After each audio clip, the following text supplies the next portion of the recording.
el concurso de Santiago, y la municipalidad nos ha obsequiado cuatro cajitas de cerveza que vamos a compartir con todos los integrantes de nuestro club, ¿no? Defensor Guaribamba. Excelente, las palabras de agradecimiento de parte del padrino Edwin Alfaro y también de la señora madrina Lucy Villaneda. Ellos están muy emocionados luego de haber pasado en este concurso. Muy bonito, le ha acompañado a toda la familia, amigos, vecinos, para hacer muy bonito esto. Los bailarines.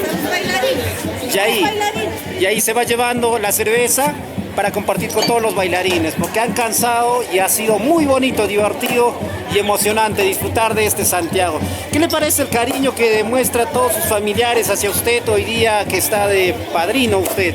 Bueno, agradezco a toda la familia el apoyo incondicional que nos ha brindado para realizar este evento, ¿no?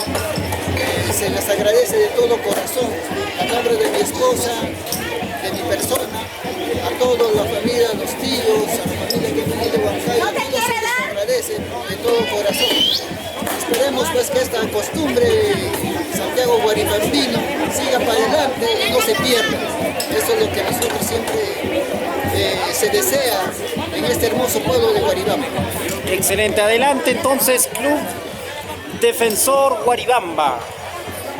A ver, vamos con la madrina, mami. Usted puede dar sus palabras, por favor. ¿Cómo se siente hoy día usted al estar pasando su día de madrina? ¿Cómo se siente querido, amado por los familiares? Querido por todos los familiares, muchísimas gracias y agradezco también a todos mis cuñados, a mi madrina, a mi padrino de matrimonio que han venido a acompañarnos desde muy lejos, pero están acá y me siento muy agradecida a la familia Chamorro, a Alfaro y a todas mis sobrinas como Susan, Xomara, han venido Mirko, mi madrina Rita Alfaro, todos gracias a ellos, quizás a mi cuñada también, Sonia, ¿no? Fabiola, Sonia, Alfaro, Caballero también nos está acompañando con todo su cariño, con todo su amor, ha venido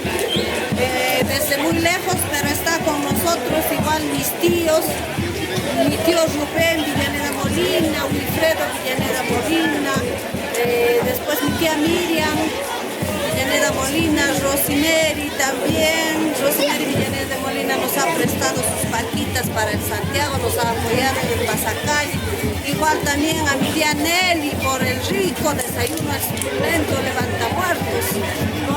Porque anoche se han trasnochado, pero como le decía, es levantamuertos, el caldito estaba pues suculento, riquísimo. Sí. Entonces agradecemos a todos ellos, a todas las amistades que están acompañando. Me siento